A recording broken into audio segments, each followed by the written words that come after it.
Hi everybody, welcome to the video. So I just got done at the gym. I'm a hot, sweaty mess, and I thought I'd jump on here real quick. I hate working out with makeup on. There's nothing worse than sweating off your full glam. It's such a pain. But it couldn't be avoided today, so we just went in and got her done. Tomorrow the video is going to be on some new products that I got in. Great product review for Osmosis. And you can see that even though I just sweated like 20 gallons, my under eye Osmosis concealer looks absolutely completely solid, not moving. I mean, I've sweated everything else off, but that daggone under eye is just there. That's how good this stuff is, even in the heat. Still sitting here. Of course, you don't sweat too much under your eyes right here, but even just the heat from my face, that stuff does not move. Of course, I have on Nudie Patootie eyeshadow palette with some Tarte eye topper on in the middle. It's mostly gone from sweat. So the horse show's done and we're back home. Not that we were out of town for the horse show, but no more driving back and forth, from downtown to my house. And what did I learn?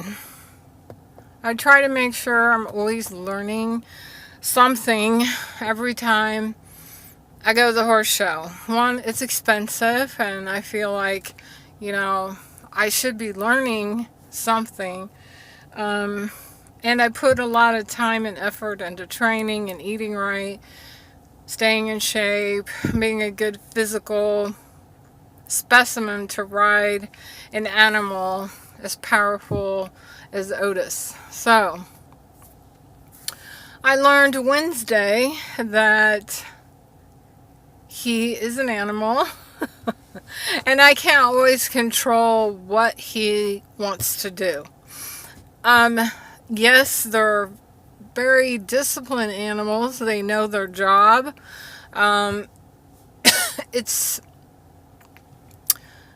But at the end of the day, he's an animal with his own mind. And Wednesday, he did everything under the planet that he shouldn't do. I stayed with him, corrected him where I could.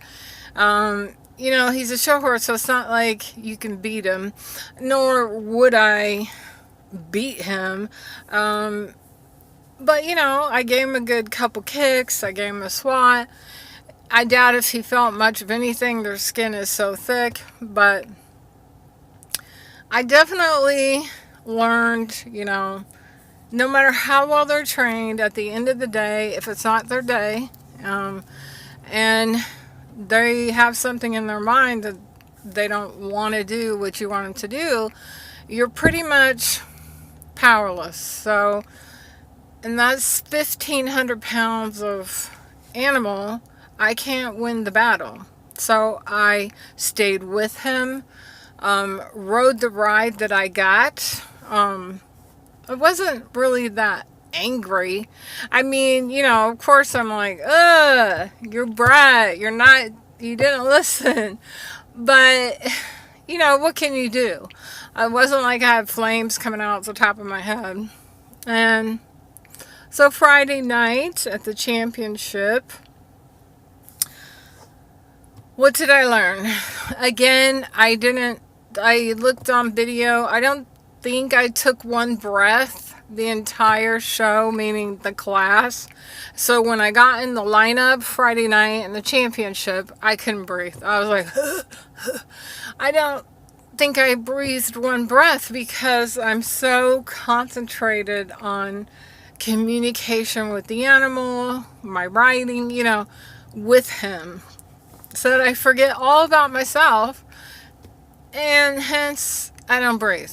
which is not a great combination. But even though I wasn't breathing and I made myself sick at the end, meaning after the class, it was one of our best rides. He was totally on point. He looked good. He got a little tired, but he was performing well. He was listening. He was doing his job.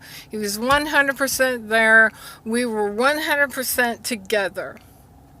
So, what did I learn? Breathing is good. I have to find the balance between maintaining my breath and riding the horse. It's a very cardiac activity when you're riding English, saddle seat type riding. And if I was 25, it would probably be a completely different story. Not because of my body condition, but because of the allergens. I didn't get allergic to anything, not one thing, until I was mid-30s. And then I thought, God, why did my eyes itch? It was just like out of nowhere. I cleaned horse stalls growing up. Never bothered me in the Missouri heat, in the Missouri humidity, in the flies, and the snake, that would live in the stalls, and the mouse, and the grain, and the hay. Nothing. No allergies. Never even had a puffy eyeball. But once I hit mid-30s, it all just went downhill, which can be a very typical aging sign, because what have I said? Aging is a disease process to the body, which makes us more susceptible to allergens, more sensitive, your sinus more ruddy. Remember, the sinus should be smooth, and when you have sinusitis, the sinus becomes ruddy, and in the rut lives bacteria, which never goes away because the body can't wash it out on a smooth surface. So at 51, almost 52, I'm allergic to cedar, which is in a lot of the footing, that we ride in the indoor arenas have dirt and cedar and other kinds of wood chips and fibers throughout this. So it's not just dirt. Now, there is one arena that's just dirt, and I breathe fine. The breathing is not an issue. But most of the arenas have a mixture of things, and as you ride around at speed, no, we're not running, but walk, trot, and canter, it kicks up the stuff. You breathe it in, and it just agitates my airways.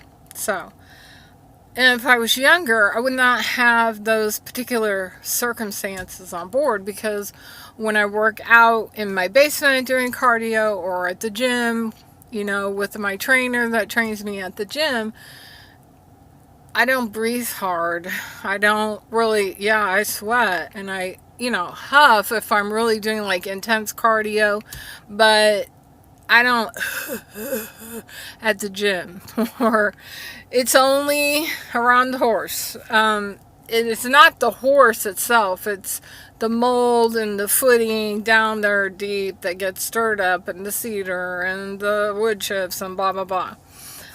So Friday, I would say my allergens got the better of me, my nerves. I got feeling pent up and nervous, only because he had thrown such a fit on Wednesday that I was kind of anticipating he might throw another fit, but he didn't. And you would think I would just be like, oof, okay, he's fine. But then I thought, he might get upset in the show ring, which he's actually, usually once he's committed, but, it's all a process. It's all a learning process. But I'm so competitive. I am doing it to win.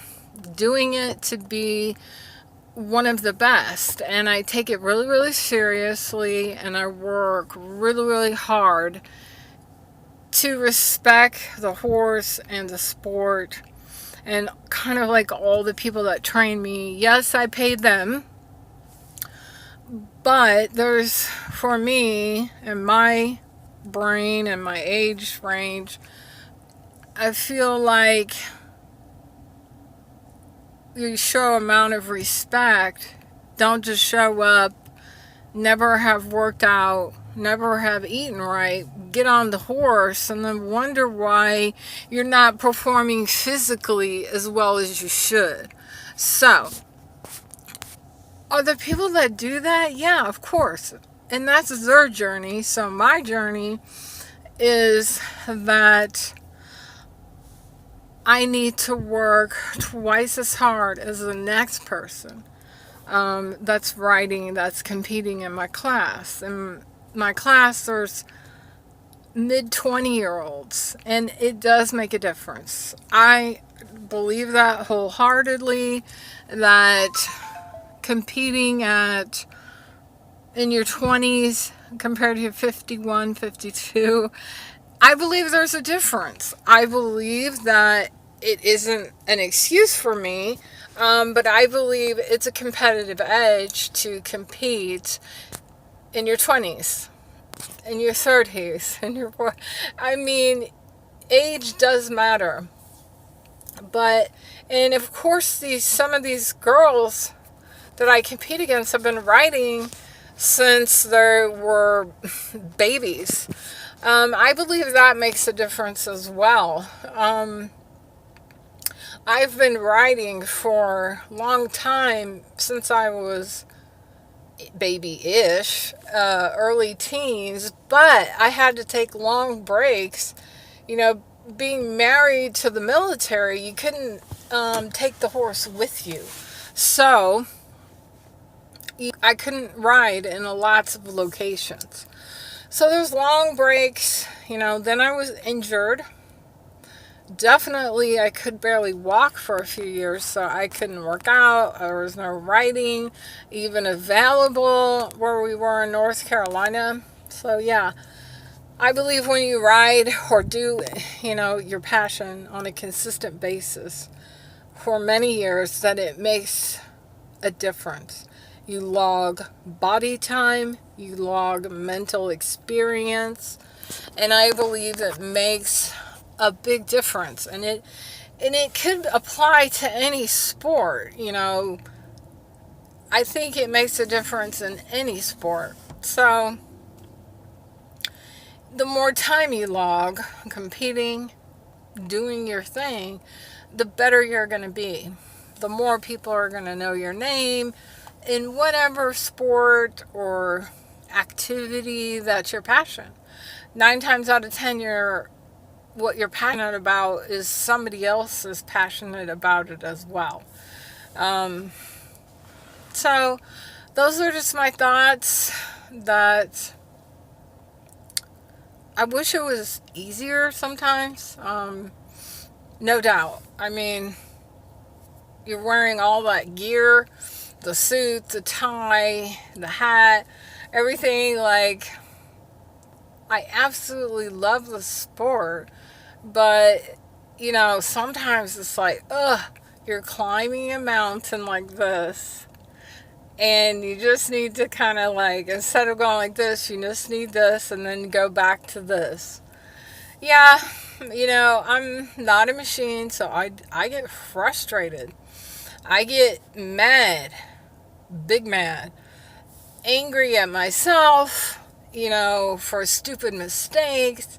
The horse is responding to me and my body 98% of the time. I need to be there for him. He's a competitive animal, so I'm in control. I'm the boss. If I make a mistake, the horse is going to be like, what the hey? He's going to reflect my mistakes because he's not dead. He's a live animal with absolute understanding of what a body feels like on top of him that's tense, or not in balance. You know, you have to stay right in the center of them, which sounds easy, but it's actually, when you're getting tossed around by all that power, it's not always easy. Most of the time, it's not too bad. All in all, I would say Wednesday we lost because of the horse, which is like the first time. Usually we always lose because of me. I don't know. I was talking to people about, like, what would I rather have? Losing because of me or losing because of the horse?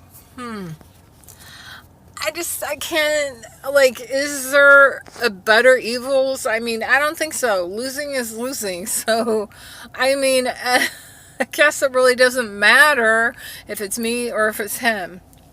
And then Friday night, I believe, he was 100% on. He was perfect. He was a good boy.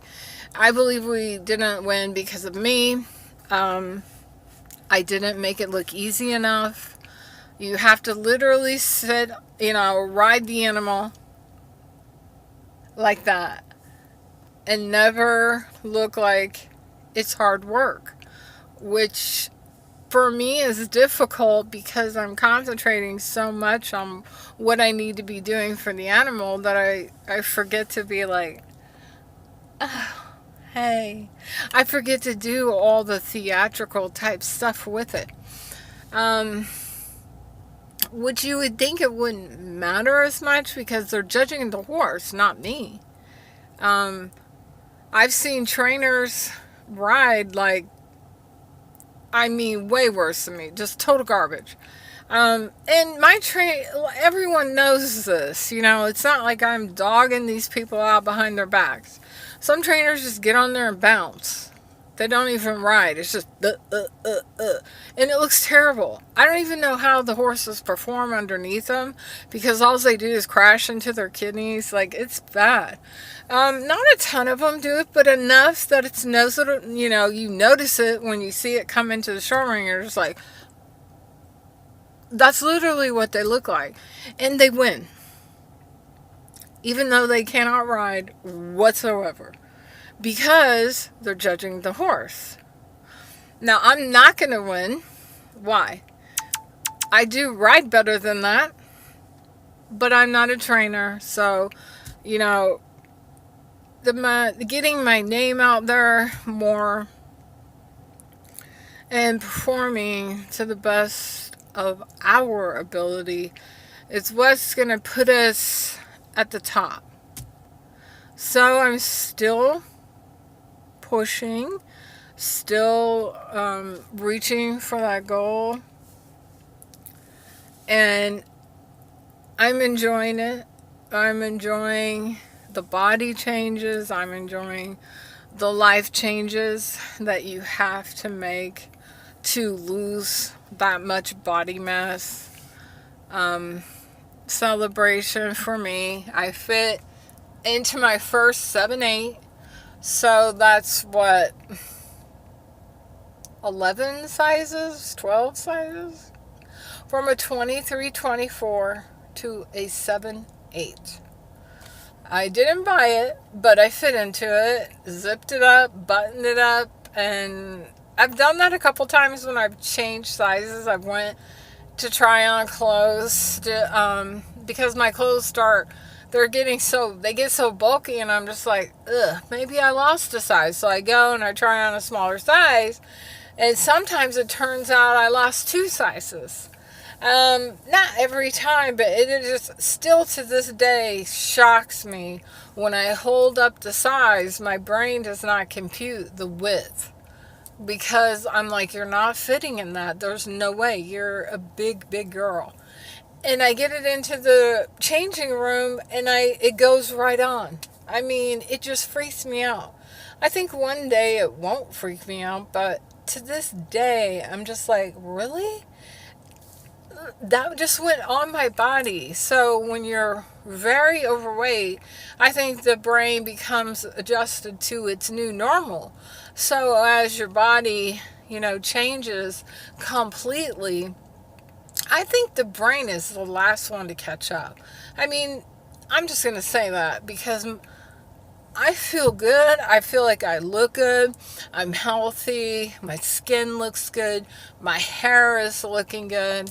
Um, I'm supplementing with all the right things. I don't think I have any gaps. My hormones are balanced. But my brain just cannot compute these small sizes. When I hold them up, I'm like, there's no way. So I always grab another bigger size to take it with me. Because I'm just like, there's no way you're getting into that size. You cannot fit. Don't be weird. Like, and then I get in there and it's like, dying, dying, dying, dying, dying. You fit into the 7'8". It was just so weird. I can't even remember wearing a 7'8" in high school. And I was extremely thin in high school. 140, 145. So really I must not have a good, perfect memory of my high school sizes. Because if I did, it probably was much smaller than a 7'8", but honestly, I just cannot remember. So I'm just not going to worry about it. So every pound down makes me a better rider, makes me a better human in the health industry, makes me more solid, makes me my life longevity longer. There's a lot of hard science, good science, new science. Research is constantly coming out on a regular basis. They don't just sit around for a few years and then decide, oh, let's research this now. It's a constant evolving picture of how we need to age in a better way.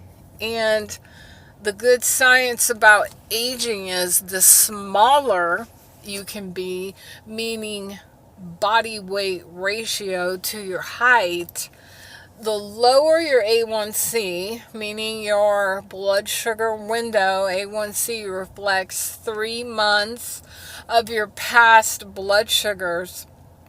If you could have like a 5 A1C, it's rated, 6 is normal. The lower, the better. The healthier you are and the longer that you live. There's tons of science.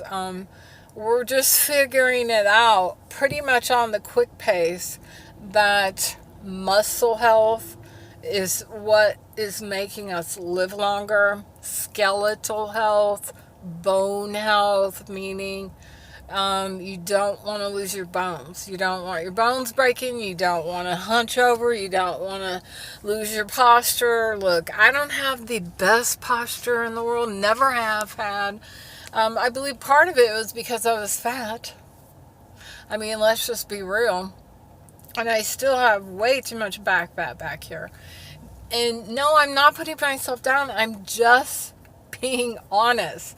I can pinch like a healthy grip of back fat, and I shouldn't be able to do that. Remember, I've said before, a healthy body in its perfect size and proportion has a bit of bone showing. Your collarbones show. I have collarbones. Your backbone should show, your vertebrae, just a small amount, not like your Skeletor, but just a small hint of bone. That is where you want to ride, especially on the backside of life. That's where you want to ride in your ideal body weight, which is slight amount of bone. Wrist bone's out. See, my wrist bone is out. My wrist bone was never showing for many years. Bones don't show when you're fat. It's just science. Like, bones don't show because the body packs the fat on top of everywhere it can stick it. That's why your ring sizes go down. Your foot size, my foot size has gone down. And I know a lot of people that's, lost extreme, so not a ton. I mean, I don't know. That's an exaggeration. A lot of people, a few people that has made the body change and their foot shrinks. That's because the body packs fat on top of the foot, on the top side of the foot, and that's where you get your width from in the foot, is extra body weight. I mean, the poor body's got to shove it everywhere it can, right? I mean, I'm not blaming my body. My ring size is definitely way down, which is always surprising, you know, when you have to haul your rings in and get them resized. Now, I haven't done that yet, but I'm going to have to, because all my rings are just spinning right around. I did wear an 8, and now I'm in a 7. That's a full size around the finger, and that is unheard of. Who knew my fingers were that fat? I mean, I didn't even think about it. It's all this little stuff. But you know what? Every ring size means I can hang on to those reins better, because I have 2 reins coming into each hand. So 2 reins for, 2 on each side for 2 bits when I'm showing. So, smaller fingers means I'm going to hold those reins better, ride better, and go for broke. So I can't wait for tomorrow's video. This osmosis powder is just freaking amazing. I just can hardly believe the reviews that I've watched, the makeup studies I've done on it. And then I heard all in these reviews and the studies that mature women like me avoid powder. Well, I didn't know that. Really, like, I did not know that. I mean, I always say don't powder down super, super matte. You need to have a bit of glow to yourself as you age. But I didn't know that mature women on a whole think they can't powder in without having the powder fall into all their fine lines, their wrinkles. I guess maybe I never really thought about it. Maybe that's why it was surprising. It's not something I thought about because it wasn't something I was worrying about. I kind of know the balance between too much powder and not enough powder, or maybe the right powder and the wrong powder is what it boils down to. So tomorrow's review, Osmosis Pressed Powder. It's also a pressed powder base. So one way I have not tried it is just on prime skin and put the powder on and like walk out the door with no foundation. Because this powder can be a foundation. Right now, I'm just wearing it over the top of my foundation to give myself just a little bit more coverage. Even skin tone, because the Osmosis Satin Foundation is lightweight to medium coverage. So the powder just adds that kick of coverage and just gives me flawless. And then I add on my Hourglass powders to give myself just, it's all sweated off now, but just to give myself the sheen, just that healthy skin look. So, I'm telling you, it's going to be a great video. And, sorry, my car was complaining, my phone was complaining, but this is, I don't know why I like making videos in the car. I'm just like, why not? So let's just go for it. So that's what I did. And now we're going to go home and have a great night. Love you guys. And subscribe, hit the notification bell. Thumbs up. I'll see you in the next one.